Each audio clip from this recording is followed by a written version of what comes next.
Hello and welcome back to my channel. ഇന്ന് നമ്മൾ ചേന കൊണ്ടുള്ളൊരു റെസിപ്പിയാണ് കേട്ടോ കാണിക്കുന്നത്. ചേന പൊതുവെ ആളുകൾക്ക് ഇഷ്ടമില്ല എന്ന് എനിക്കറിയാം, പക്ഷേ ചേന ഇഷ്ടമില്ലാത്തവർക്ക് വരെ ഇഷ്ടപ്പെടുന്ന ഒരു സ്പെഷ്യൽ റെസിപ്പിയാണിത്. അപ്പോൾ ഞാനിത് രണ്ട് റെസിപ്പി ആയിട്ടാണ് ചെയ്യുന്നത്. ആദ്യത്തേത് ചേന ചിപ്സും, രണ്ടാമത്തേത് ഈ ചിപ്സ് കൊണ്ട് നമുക്ക് ഉണ്ടാക്കിയെടുക്കാൻ പറ്റുന്ന ഒരു സിമ്പിൾ ചേന ചില്ലി മസാലയായിട്ടാണ് ചെയ്യുന്നത്. അപ്പോൾ ഇത് വളരെ ടേസ്റ്റിയാണ്, അതുപോലെ തന്നെ നിങ്ങൾക്ക് എന്തായാലും ട്രൈ ചെയ്ത് നോക്കാൻ പറ്റുന്ന റെസിപ്പിയാണ്. അപ്പോൾ നമുക്കിത് എങ്ങനെയാണ് ഉണ്ടാക്കുന്നതെന്ന് നോക്കാം. അപ്പോൾ ആദ്യം തന്നെ നമുക്ക് ചേന ചിപ്സ് റെഡിയാക്കി എടുക്കാം. അപ്പോൾ ഞാനിവിടെ ചേന ഓൾറെഡി കട്ട് ചെയ്ത് വെച്ചിട്ടുണ്ട്. ഇതിങ്ങനെ നീളത്തിൽ കനം കുറച്ചിട്ട് അരിഞ്ഞെടുക്കണം. ഇത് ഏകദേശം 1.5 കപ്പോളം ഞാൻ ഇപ്പോൾ അരിഞ്ഞെടുത്തിട്ടുണ്ട്. ഇത് നല്ലപോലെ കഴുകി വൃത്തിയാക്കി വെച്ചിരിക്കുന്നതാണ്. അപ്പോൾ ആദ്യം തന്നെ ഞാൻ ഇതിലേക്ക് ഒരു 1/2 ടീസ്പൂൺ മഞ്ഞൾപ്പൊടിയും 1/2 ടീസ്പൂൺ ഉപ്പും കൂടി ചേർത്തിട്ട് ഇതൊന്ന് മിക്സ് ചെയ്ത് വയ്ക്കുന്നുണ്ട്. അപ്പോൾ ഇതൊന്ന് മിക്സ് ചെയ്യാനുള്ള എളുപ്പത്തിന്, അതുപോലെ ഇതൊന്ന് പരത്തിയിടാനൊക്കെ സൗകര്യത്തിന് വേണ്ടിയിട്ട് ഞാൻ കുറച്ച് വലിയ പാത്രത്തിലേക്ക് ഇത് മാറ്റി വയ്ക്കുകയാണ്. എന്നിട്ട് ഈ മഞ്ഞൾപ്പൊടിയും ഉപ്പൊക്കെ ഇതിൽ നല്ലപോലെ പിടിക്കുന്ന തരത്തിൽ നന്നായിട്ട് അത് മിക്സ് ചെയ്തെടുക്കണം. അപ്പോൾ ഇത് ഞാൻ നല്ലപോലെ മിക്സ് ചെയ്തെടുത്തിട്ടുണ്ട്. ഇനി ഇതൊരു അരമണിക്കൂർ നേരത്തേക്ക് ഇതിങ്ങനെ തന്നെ വയ്ക്കുക. അപ്പോൾ അതിൽ നിന്ന് കുറേശ്ശെ വെള്ളം ഇറങ്ങി വരും കേട്ടോ. ഇപ്പോൾ ഒരു അരമണിക്കൂർ കഴിഞ്ഞിട്ടുണ്ട്. ഇപ്പോൾ ഇതിൽ നിന്നൊക്കെ ചെറുതായിട്ട് വെള്ളം ഇറങ്ങി തുടങ്ങിയിട്ടുണ്ട്. അപ്പോൾ നമുക്കിതിങ്ങനെ ഒരു ടിഷ്യൂ പേപ്പർ വെച്ചിട്ടോ അതല്ലാന്നുണ്ടെങ്കിൽ ഇതുപോലെ ഒരു കിച്ചൺ ടവൽ വെച്ചിട്ടോ നിങ്ങൾക്ക് ആ വെള്ളമൊക്കെ ഒന്ന് ഒപ്പിയെടുക്കാം. ഈ വെള്ളമൊക്കെ ഒന്ന് പോയി അതൊന്ന് ഡ്രൈ ആക്കി എടുക്കണം. അപ്പോൾ നമ്മൾ ചേനയൊക്കെ അരിഞ്ഞു വെച്ചിരിക്കുന്ന സമയത്ത് അത് നല്ല ഹാർഡായിരുന്നു അല്ലേ, പക്ഷേ ഇപ്പോൾ ഇതൊരു അരമണിക്കൂർ വെച്ചപ്പോഴത്തേക്കും അതൊന്ന് കുറച്ചൊന്ന് അഴിഞ്ഞിട്ടുണ്ട്. ഇതിപ്പോൾ കുറച്ചൊന്ന് സോഫ്റ്റ് ആയിട്ടുണ്ട്. ഇപ്പോൾ അത്രയ്ക്ക് ഹാർഡല്ല. ഇനി നമുക്ക് ഇതിലേക്ക് ചേർത്ത് കൊടുക്കാനുള്ള പൊടികളൊക്കെ ഒന്ന് സെപ്പറേറ്റ് മിക്സ് ചെയ്തെടുക്കാം. അപ്പം ഞാൻ ആദ്യം തന്നെ ഇതിലേക്ക് ഒരു 1/2 ടീസ്പൂണോളം കുരുമുളക് പൊടിച്ചത് ചേർക്കുന്നുണ്ട്. അതുപോലെ 1 ടീസ്പൂൺ മുളക് പൊടി, ഒരു 1/4 ടീസ്പൂണോളം മഞ്ഞൾപ്പൊടി, 1 ടേബിൾ സ്പൂൺ കടലമാവ്, ഇത്രയും ചേർത്തിട്ട് ഇത് നന്നായിട്ടൊന്ന് മിക്സ് ചെയ്തെടുക്കാം. എല്ലാം കൂടി മിക്സ് ചെയ്തിട്ട് നമുക്ക് ലാസ്റ്റ് ചേനയിലേക്ക് ഇട്ട് കൊടുക്കാം. അതല്ലെങ്കിൽ നമ്മളിത് ഓരോന്നായിട്ട് ചേനയിൽ ഇട്ട് കൊടുക്കുകയാണെന്നുണ്ടെങ്കിൽ എല്ലാ പൗഡറും കൂടി ഒരേപോലെ എല്ലായിടത്തേക്കും എത്തില്ല. അതുകൊണ്ടാണ് ഞാൻ ഇതുപോലെ സെപ്പറേറ്റ് എല്ലാ പൗഡറും കൂടി മിക്സ് ചെയ്തിട്ട് ലാസ്റ്റ് ചേനയിലേക്ക് ഇട്ട് കൊടുക്കുന്നത്. അപ്പോൾ എല്ലാത്തിൻ്റെയും ഫ്ലേവർ ഒരേപോലെ കിട്ടും. അപ്പോൾ ഈ മിക്സ് ഇപ്പോൾ റെഡി ആയിട്ടുണ്ട്. അപ്പം നമുക്ക് ഈ ചേനയൊന്ന് ചെറുതായിട്ടൊന്ന് അങ്ങനെ പരത്തിയിട്ട് കൊടുക്കാം.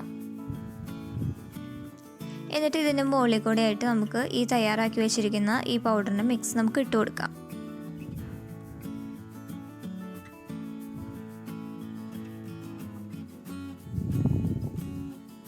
അപ്പം നിങ്ങൾ ആദ്യം ചേനയിൽ നമ്മൾ ചേർത്ത് കൊടുത്ത ഉപ്പ് പോരാന്നുണ്ടെങ്കിൽ നിങ്ങൾക്ക് ഈ മിക്സിൻ്റെ കൂടെ കുറച്ച് ഉപ്പും കൂടി ചേർത്ത് കൊടുക്കാം കേട്ടോ. അപ്പോൾ നമ്മൾ ഈ ചേർത്ത് കൊടുത്തിട്ടുള്ള മസാലകളെല്ലാം എല്ലാ ചേന കഷ്ണങ്ങളിലേക്കും ഒരേപോലെ എത്തുന്ന രീതിയിൽ നല്ലപോലെ ഇതൊന്ന് മിക്സ് ചെയ്ത് കൊടുക്കണം. ഇത് എന്നിട്ട് ഒരു 15 മുതൽ അരമണിക്കൂർ വരെ ഒന്നും കൂടി ഒന്ന് ഇത് റെസ്റ്റ് ചെയ്യാൻ വെക്കണം.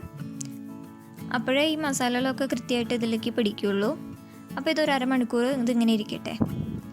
ഇപ്പോൾ ഒരു അരമണിക്കൂറോളം കഴിഞ്ഞിട്ടുണ്ട്. ഇപ്പോൾ ഈ ചേനയിലൊക്കെ നല്ലപോലെ ഈ മസാലകളൊക്കെ പിടിച്ചിട്ടുണ്ട്. അപ്പോൾ നമുക്ക് ഇതിൽ നിന്നൊന്ന് ഫ്രൈ ചെയ്തെടുക്കാം. അപ്പോൾ ഞാനിവിടെ ഒരു പാനിലേക്ക് കുറച്ച് ഓയിൽ ഒഴിച്ച് കൊടുക്കുന്നുണ്ട്.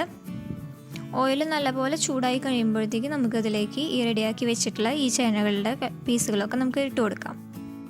തീ വളരെ ചെറുതാക്കി വെക്കേണ്ട, ഒരു മീഡിയം ടു ഹൈ ഫ്ലെയിമിൽ വെച്ചിട്ട് വേണം ഇത് ഫ്രൈ ചെയ്തെടുക്കാനായിട്ട്.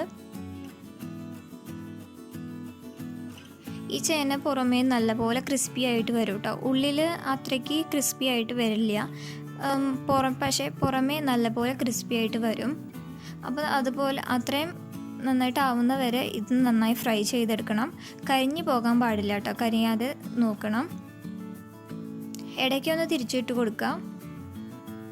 അപ്പോൾ ചേനയൊക്കെ പൊതുവേ ആളുകൾക്ക് അങ്ങനെ കഴിക്കാനൊന്നും ഇഷ്ടമുണ്ടാവില്ല. അപ്പോൾ നിങ്ങൾക്ക് ഇതുപോലെ ഉണ്ടാക്കി നോക്കുകയാണെന്നുണ്ടെങ്കിൽ തീർച്ചയായിട്ടും നിങ്ങൾക്ക് അത് ഇഷ്ടപ്പെടും. നമ്മൾ സാധാരണ ചിപ്സൊക്കെ കഴിക്കുന്ന പോലെ തന്നെ കഴിക്കാൻ പറ്റുന്ന ഒരു ചിപ്സ് തന്നെയാണ് കേട്ടോ ഈ ചേന കൊണ്ട് ഉണ്ടാക്കിയിട്ടുള്ളതും. ഇത് നമ്മൾ ഫ്രൈ ചെയ്തെടുത്തു കഴിഞ്ഞാൽ ഉടനെ തന്നെ കഴിക്കുന്നതായിരിക്കും നല്ലത്. ഒന്ന് ചൂടാറി കഴിഞ്ഞാൽ ഇതിൻ്റെ ക്രിസ്പിനെസ് ചെറുതായിട്ടൊന്ന് കുറയും. അപ്പോൾ അത് കാരണം കൊണ്ട് നമ്മൾ വറുത്ത ഉടനെ തന്നെ കഴിക്കുമ്പോഴാണ് ഇതിന് കൂടുതൽ ടേസ്റ്റ് ഉണ്ടാവുക. ഇതിലുള്ള ഈ ബബിൾസൊക്കെ ഒന്ന് കുറഞ്ഞു വരുമ്പോഴാണ് ചേന റെഡി ആയിട്ടുണ്ട് എന്ന് നമുക്ക് മനസ്സിലാക്കാം. കംപ്ലീറ്റ് ആയിട്ട് ഇതിലെ ബബിൾസൊക്കെ പോകുന്നവരെ വെയിറ്റ് ചെയ്യണമെന്നില്ല. എന്നാൽ ഒരുവിധമൊക്കെ കുറയുമ്പോൾ നമുക്ക് ഇതിൽ നിന്ന് കോരി മാറ്റാം. ഇത് നല്ലൊരു ഗോൾഡൻ കളറാകുമ്പോൾ നമുക്ക് ഇത് എണ്ണയിൽ നിന്ന് കോരി മാറ്റാം.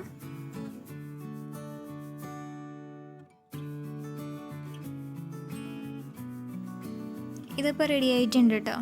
ഇതിപ്പോൾ നല്ല ക്രിസ്പി ആയിട്ടുണ്ട്. അപ്പോൾ നമുക്ക് ഇതുപോലെ തന്നെ ബാക്കിയുള്ളതും കൂടി ഒന്ന് ഫ്രൈ ചെയ്തെടുക്കാം.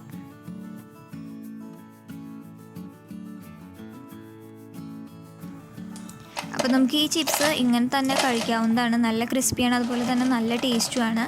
ഉള്ളിൽ അത്രയ്ക്ക് ക്രിസ്പി ആയിട്ടുണ്ടാവില്ല, പുറമേ ഭാഗം നല്ല പോലെ ക്രിസ്പി ആയിട്ടുണ്ടാവും. ഇത് കഴിക്കാനും വളരെ ടേസ്റ്റാണ്.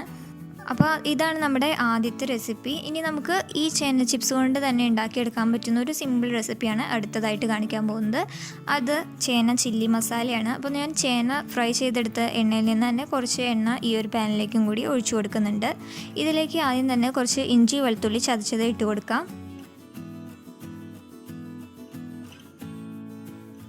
ഇതൊന്ന് ചെറുതായിട്ടൊന്ന് മൂത്ത് വരുമ്പോൾ നമുക്ക് അതിലേക്ക് പച്ചമുളക് ചേർത്ത് കൊടുക്കാം. ഇനി ഞാൻ ഇതിലേക്ക് സവാളയാണ് ചേർക്കുന്നത്. ഞാൻ ഒരു സവാളയാണ് എടുത്തിട്ടുള്ളത്. അത് വല്ലാണ്ട് കനം കുറച്ചിട്ട് അരിഞ്ഞിട്ടില്ല, കുറച്ച് കനത്തിലാണ് അരിഞ്ഞിട്ടുള്ളത്. അപ്പോൾ അതും കൂടി ഇട്ട് കൊടുത്തിട്ടുണ്ട്. സവാള ഒന്ന് വഴഞ്ഞ് വരുമ്പോൾ അതിലേക്ക് കുറച്ച് ഉപ്പും കൂടി ഇട്ട് കൊടുക്കാം.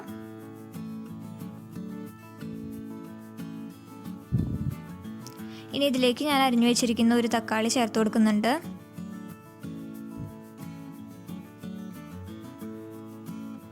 അപ്പോൾ സവാളയൊക്കെ ഒരുപാട് വേണമെന്നില്ല കേട്ടോ, ചെറുതായിട്ട് അതിൻ്റെ ഒരു പച്ചപ്പ് മാറിയാൽ മതി. ഞാനിനി ഇതിലേക്ക് 1 ടീസ്പൂണോളം റെഡ് ചില്ലി സോസും കൂടി ചേർത്തിട്ടുണ്ട്. വേറെ മസാലകളൊന്നും ഇതിലേക്ക് ചേർക്കുന്നില്ല കേട്ടോ, ആകെ കൂടി റെഡ് ചില്ലി സോസ് മാത്രമേ ചേർക്കുന്നുള്ളൂ.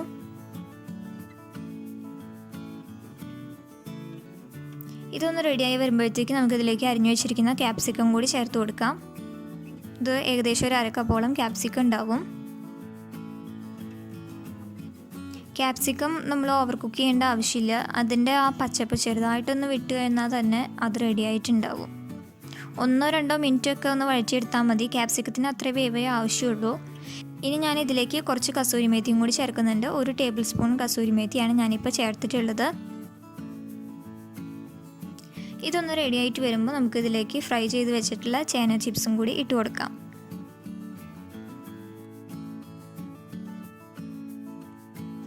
ഇത് നല്ലപോലെ ഒന്ന് മിക്സ് ചെയ്തെടുക്കാം. അപ്പോൾ നമുക്ക് ചേന കൊണ്ട് ഉണ്ടാക്കിയെടുക്കാൻ പറ്റുന്ന വളരെ സിമ്പിളായിട്ടുള്ള ഒരു റെസിപ്പിയാണിത്. കാണുന്ന പോലെ തന്നെ നല്ല ടേസ്റ്റുമാണ്. അപ്പോൾ നിങ്ങൾ ഒരു തവണയെങ്കിലും ഇതുപോലെ എന്തായാലും ട്രൈ ചെയ്ത് നോക്കണം കേട്ടോ, നിങ്ങൾക്ക് എന്തായാലും ഇഷ്ടപ്പെടും. ഈ റെസിപ്പി ഇഷ്ടപ്പെട്ടെങ്കിൽ നിങ്ങൾ നിങ്ങളുടെ ഫ്രണ്ട്സിനും റിലേറ്റീവ്സിനും എല്ലാവർക്കും ഷെയർ ചെയ്ത് കൊടുക്കണം കേട്ടോ. കൂടുതൽ വീഡിയോസ് കാണാനായിട്ട് എൻ്റെ ചാനൽ മറക്കാതെ സബ്സ്ക്രൈബ് ചെയ്യുക. Thanks for watching.